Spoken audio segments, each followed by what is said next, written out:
the large bone skeleton dog.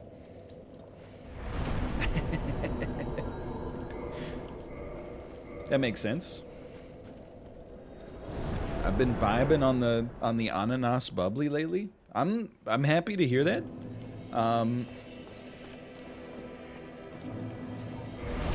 Sparkling water, man. It's good stuff. I think sparkling water is a great beverage because it, like, you know, if you enjoy the taste, obviously. Tea, if you don't enjoy the taste, then whatever, but it's a 0-calorie delicious drink. There's not too many of those. Tea, sure. Let's go to Lower Undead Burg.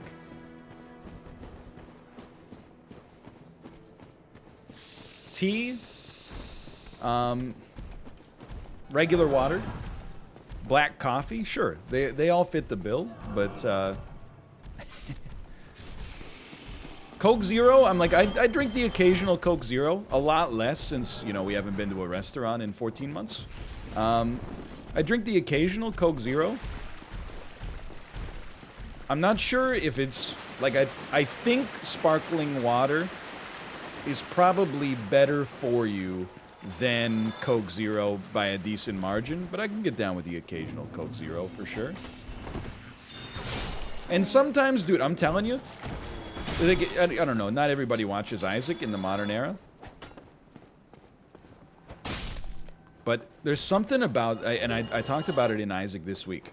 I got McDonald's on Monday, and it just, like, I don't know what to say, except that it,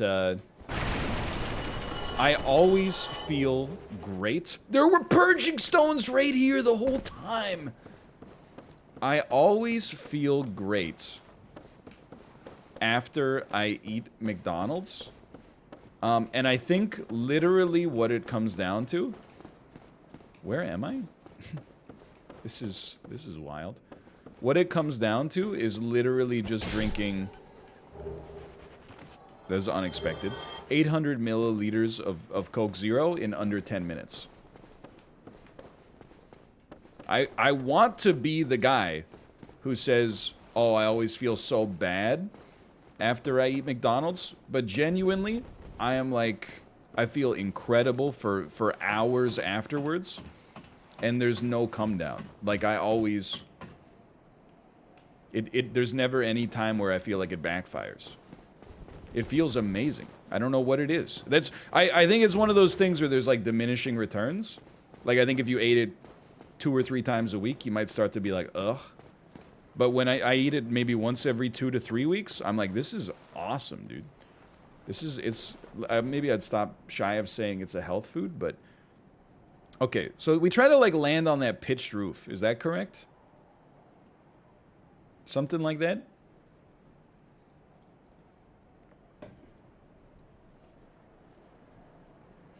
It's never gonna end. False. Okay, I know you're saying false, but, like, what if we just did it?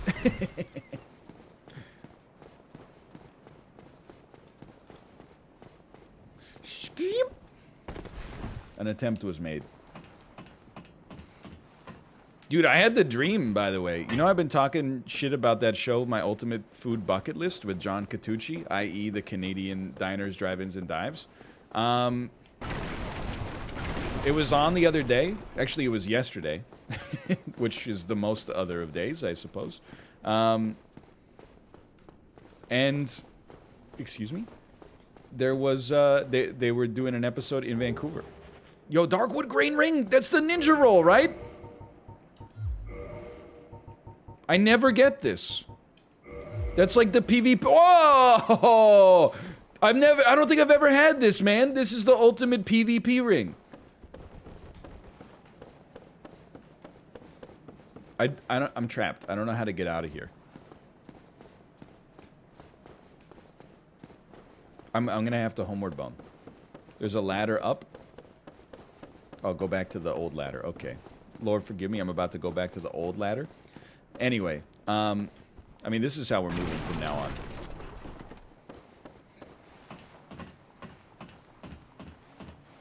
But they only went to one restaurant in Vancouver. They only went to Japadog, which is like, don't get me wrong, I like Japadog. So it was like the dream. Like it was a diners, drive-ins, and dives style episode of a restaurant I've actually been to many times. But I was also like, come on, I've seen all this food before. They see me rolling. Okay. How does one do this jump?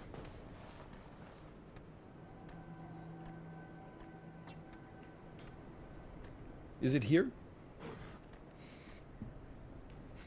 Yeah, it's not that one. That's the one for yeah, it's this one. How do you make the jump though?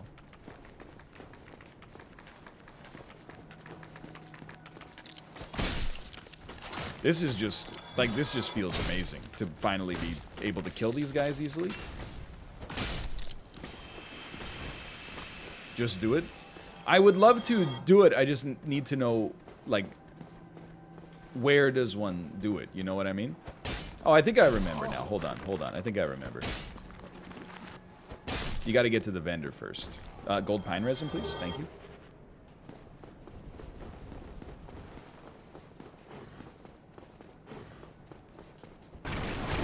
Bonnie first. Actually a pretty good idea. High percentage chance I'll die here. No, we did it on the last randomizer. I'm not sweating it, man. I know for like other speedrunners, maybe of a lesser camber,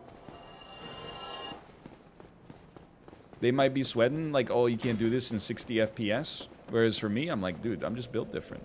Oh, I thought I couldn't rest anyway.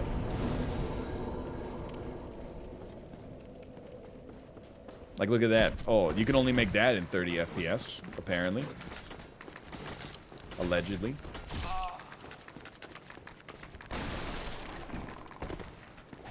Okay. Hey. Just chill. Basilisk. I remember. Basilisk. Just loving life down here.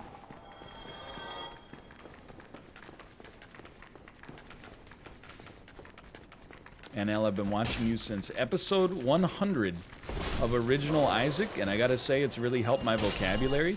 What you should do, skip the next Isaac and then listen to Joanna Newsom's album Ease.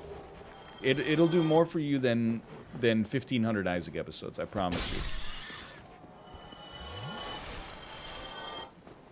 Like, what the heck does dollars even mean, man? I have no idea.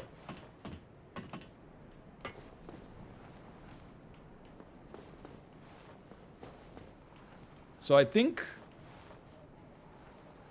you're trying to hit this roof. You run from here, you hit the roof, you slide off into lower Undead Burg.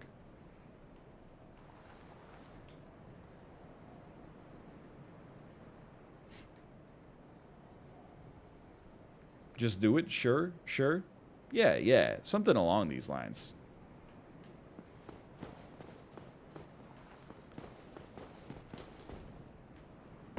That's fine. You can't use the master key to get to lower Undead Burg, unfortunately. Perfect. Flawless. Wow.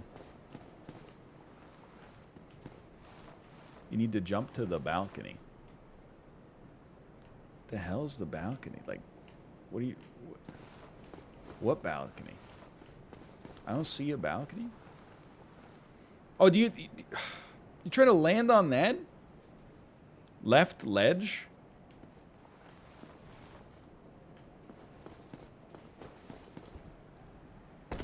Well, I'm mad. Officially mad.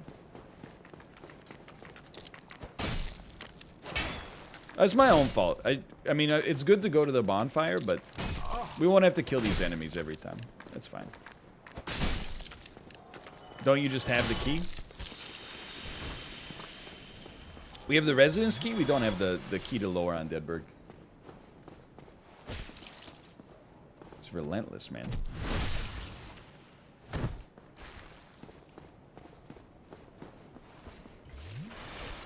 Relentless. Why do you want to go there? We need to find, I mean, there's many places to get items, but, I mean, why would we want to go to lower Undead Burg? A couple of good reasons. We can fight Capra Demon, which is always fun to fight bosses in randomizers. There's items, and we can use said items to hope that they can give us keys to progress throughout the game. If we have the key to the depths, which I don't recall, but we can deal with that when we get to lower Undead Burg for reasons previously stated. We can also get down there, get more items, fight another boss, etc., etc.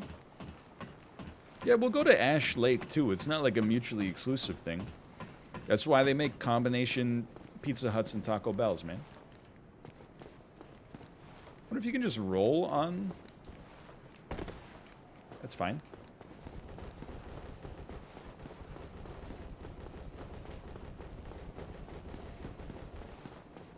Just give it a sec. Look to the right, just next to the ladder when you're climbing. Okay. To the right of that ledge is the balcony.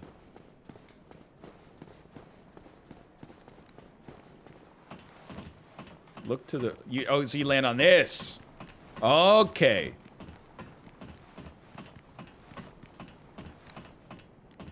I see now. The second one. Yeah. No, so you want to land on that one right there.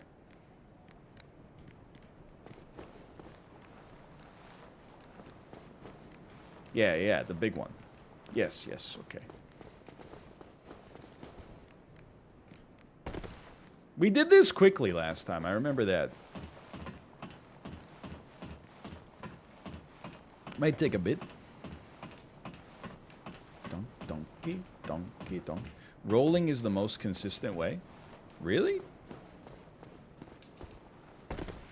That actually seems fairly plausible to me. We might want to get rid of the wood grain ring for now.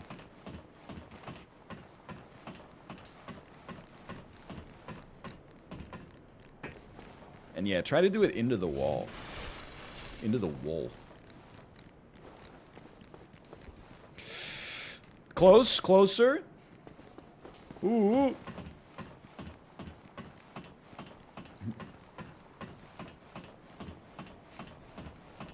Papa. I'm gonna take this key, or this ring off for just a moment.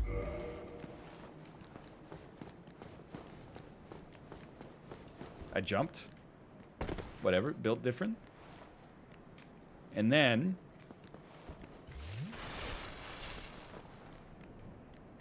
we simply get a little running start and try to jump over the right. Easy.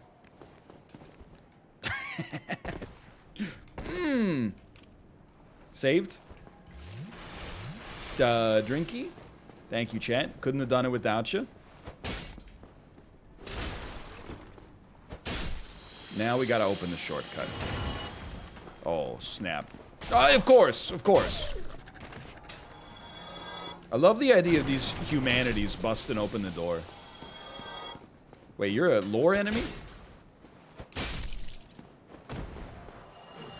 You hear that? What the heck is that loud sound?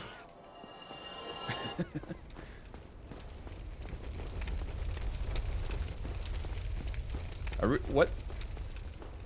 Wait, that's normal. Is this the depths? What the heck? Where am I? This part of the game I'm so bad at, man. I know this is the shortcut. I was playing this game when you were knee-high to a frickin' Miyazaki. But this part, I don't remember what the heck's going on over here. Just a large... Black Knight on top of this? I can't remember. This is a ladder to the Drake Bridge? I had no idea.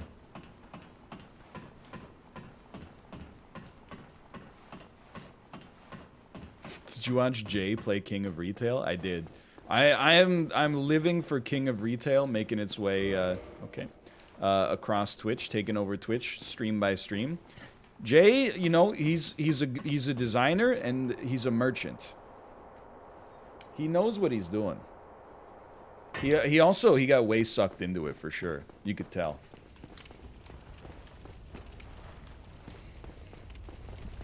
He played a little bit, I think he played a little longer than he expected to. Yeah, no, I got you. Bro. Saved. Brilliant. Griggs of Vilheim. Griggs of Valheim? Sips of Valheim? Okay, well, look, I'll go to see what you got later. Oh, well, heavily cursed. Unbelievably cursed corridor. Bone Wheel, Toxic Lotus Pod, 2 DLC dogs, large man with boulder. That's pretty bad.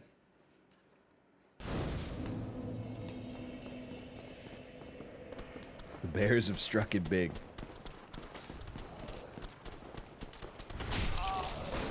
I do laugh. This is investing related. I'm so stupid. That's not the staircase. So I apologize. But like, you know, again, the market's been funky, up and down since basically the start of February. Every day that the market is down, people make posts like, I knew I should have sold everything I own at the start of February. And I'm like, bro, you like, literally what you're saying is like, you're talking about if you could predict the future. And if you could predict the future, like what you would do is sell all your ETFs so that you like don't lose 3% of your net worth. Like you wouldn't be like, oh man, I knew I should have bought a lottery ticket with the winning numbers on it. It's like dream big if you're gonna be like, I wish I knew how to predict the future. That's what I'm trying to say.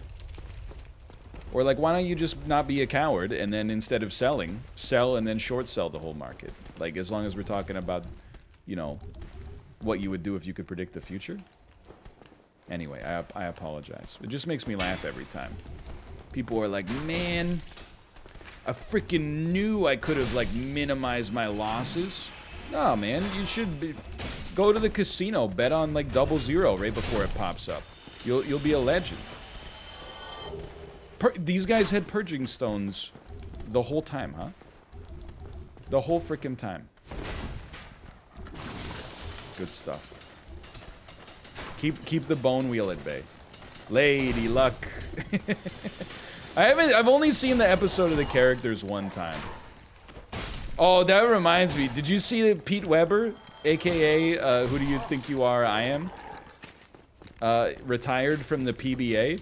And he gave like an all-time great interview before his final frame, where he was like, he was in tears, which I actually think makes a lot of sense, because like this is his career, right? Like it's a sentimental moment. But he goes like, you know, I got the fans, I've got nothing but appreciation for you. Love me or hate me, you watched me, and that's all you could do. And then he picks up, he goes like, thank you. He's got tears rolling down his face. And then he picks up his ball and just frickin' ices the cleanest strike you'll ever see in bowling history. It's so good. It's like another Mask of the Father. It's a perfect cinematic moment. Unfortunately, it's the 10th frame, so technically he could have gotten a turkey. But I'm not. Look, it happens. Instead, he got a strike followed by a pretty clean spare. Silver pendant. That's important for the DLC. His name is Pete Weber.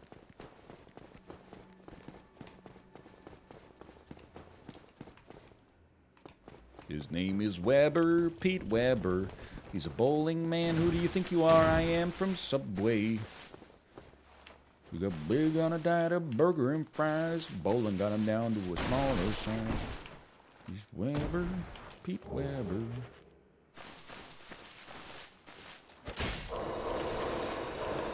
Oh no. I told you, dude, we got kind of a cursed enemy rotation. Help. This is a great video, though. Like, Pete Weber is just one of those people that's been, like, you know, somehow he... Oh, that's a horrible roll, dude. He's just got, like, a gift of, like, attention. I don't know how to explain it. You know? The Earth, like, rewards him with cinematic moments. Or maybe he earned it. I don't know.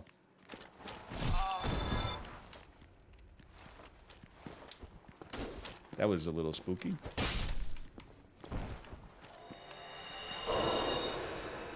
Like, who do you think you are? I am is one of the greatest videos of all time. It's such it. The amount of catharsis that that man has is unbelievable. That is right, I did it. Every time you watch it, a new wrinkle is revealed to you. Whoa, that's huge. Okay, so now we got access to the painted world of Ari Amish. All of his hand motions are great. Strike to claim it, strike to claim it, and he got it! Like, the fact that it was like a, he didn't have to hit 6 pins, you know? This man had to get a strike, and if he got it, he would win the US Open. That's like a kingpin moment right there. And then the pop-off is just, honestly, perhaps the greatest pop-off in sports history. And the fact that it's bowling makes it so much better. It's a beautiful thing. Please? Nope. Okay, we don't have the depths key yet. Demon's Great Hammer's pretty sick.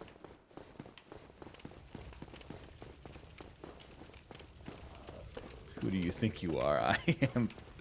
I did hear that apparently, like, the reason he's so mad is because there was, like, some kid in the audience heckling him.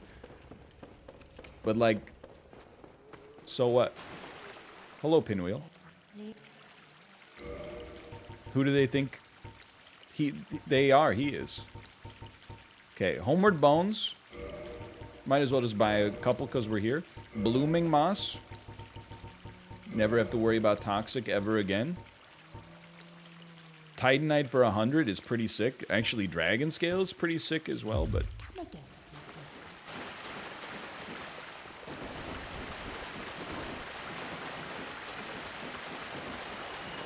yeah, I think it's pretty cool. Weber later explained he intended to say, "Who do you think you are rooting against me? I am the man in this tournament." And it just, I've been there, you know, you know, all your energy is exhausted from competing in high octanes. Why am I even going back here? I'm actually happy we died. Then it comes at, who do you think you are rooting against me? I'm the man in this tournament. Comes out as, who do you think you are? I am. I understand.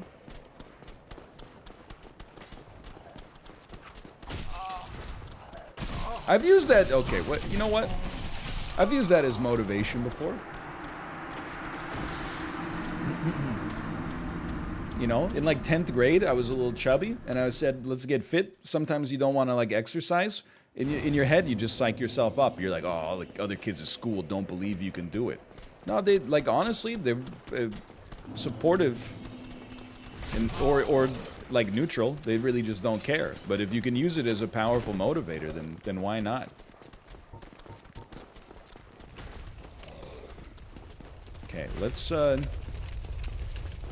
sneak into that Capra Demon fight. Oh, we're supposed to, yeah, go to Firelink and then take the opposite path. That's the ticket. Let's see what we got in the Capra fight, though. Best peanut butter sandwich that's not peanut butter and jelly? I mean, let me tell you, I actually think peanut butter and banana is a better sandwich than peanut butter and jelly to begin with. Capra Demon is... Oh, no! That's terrible!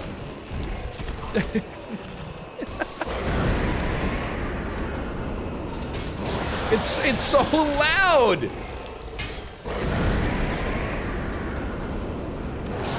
Can I at least... Oh my god, why is it so loud, dude?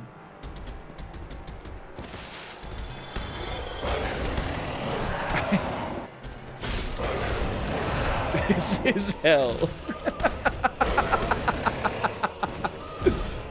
my god. Okay, hold on. Well, you know, it works on Capra.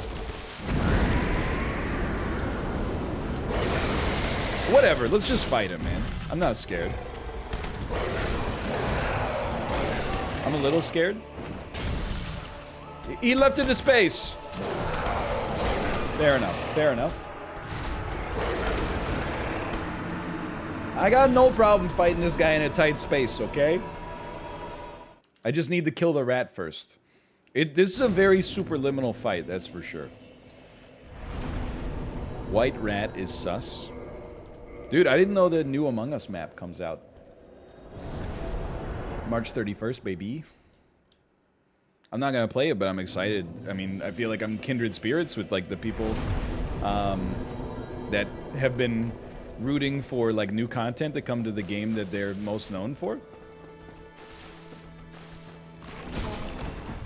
I am laughing, though, like, seeing people... this is, like, it's kind of stolen valor. Pardon me. But, like, I've seen some Among Us conjecture where people were like, oh, I've been waiting for that new map for so long. And I'm like, you know, I feel like James Franco in the Ballad of Buster Scruggs. I'm like, first time? Oh, wow, you know?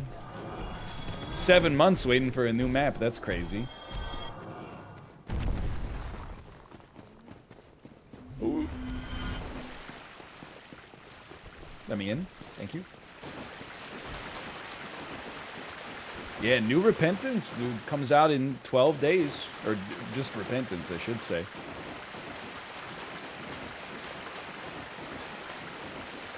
Ooh. That's exciting.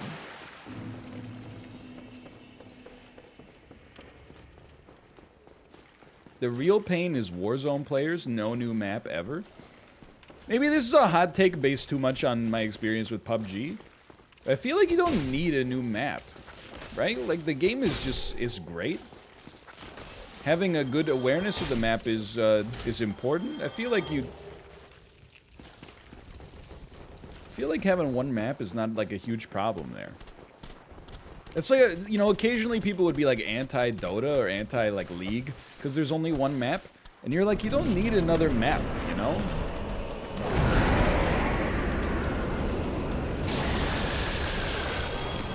What you need is the ability to mute everybody. Oh my god. Before they even get a chance to talk at all.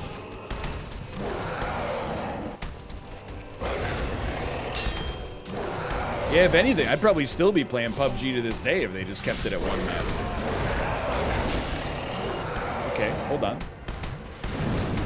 Got the bubbly pouring through me.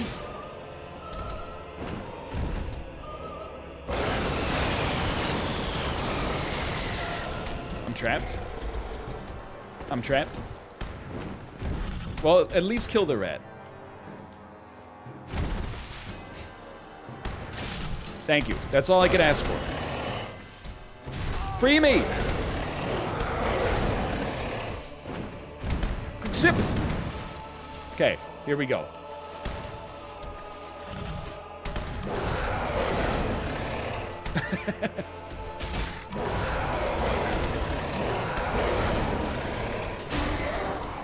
Ladies and gentlemen, gaming.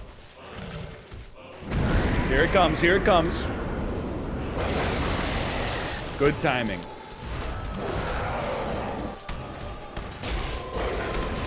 I stepped.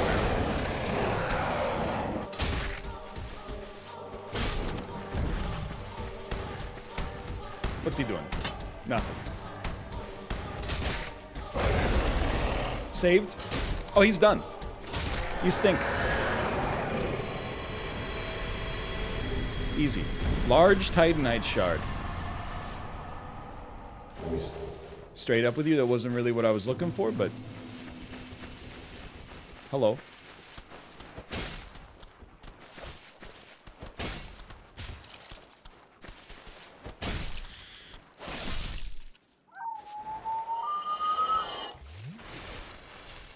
Two mushrooms hanging out, nothing weird about it. There's nothing weird about it.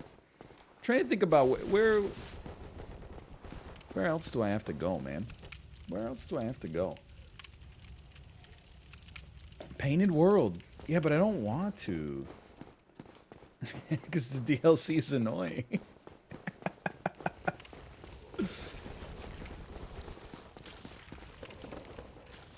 Not DLC, sorry, the optional area. The DLC is annoying as well, but in its own right. It's true, we could go back to the Asylum. But we could also, we could fight Sif by going backwards through the Hydra area. And we can do Ash Lake. I think we should do Ash Lake.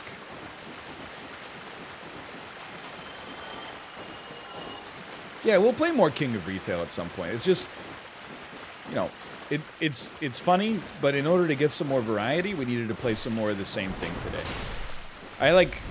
I play what I feel like would work well on Twitch, but then I throw in a little weighted factor. You can just kill me if you want, that's fine. I deserve it. I throw in a little weighted factor based on like what YouTube needs. And then the secondary aspect is like, I don't think the randomizer will maintain its momentum forever. So, you know, rather than take like a week off from it, I think it makes sense to... Daughter of Chaos, yeah. I think it makes sense to kind of like knock it out, and then we got some stuff to put on. You know, we can, again, backfill some other stuff that I've been interested in checking out. But I definitely would not be surprised to do another randomizer not too far after this one ends. But we wouldn't just do like the same randomization. We would do something ridiculous, like we would, I don't know, make it so there's like a 10% chance for enemies to become bosses. Or do like the Fog Gate randomizer or something like that. I think that would be fun. So DS3 randomizer, like, so the randomizer for Dark Souls 3, I've heard from people that it just doesn't work. Like, it's very, very unstable, perhaps even unplayable. There is Lords of Cinder, which is, you can kind of create like a little, almost a roguelike version of Dark Souls 3, which could be fun. It's like, it's a maybe.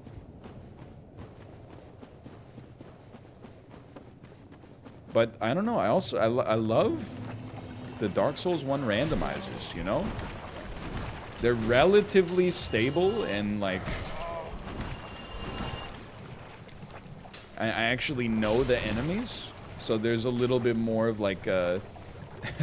let's not call it mastery, but there's a certain level of competence that I have, which allows you to play with the game by like amping up the difficulty a little bit in a way that I might not be able to do for Dark Souls 3. Excuse me? Thank you. Yeah, maybe we'll just play Elden Ring, I don't know. Alright, Ash Lake. Here we go. Here we go.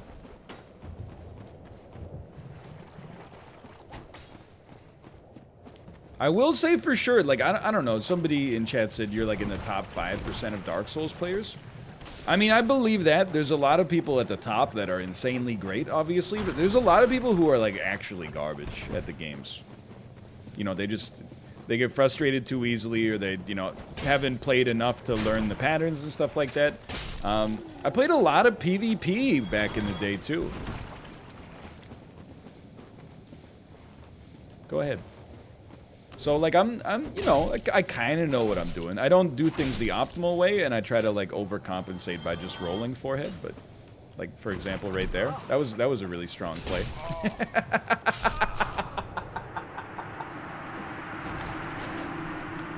We were safe, too. That's so good. But, no, I definitely think that's true, but...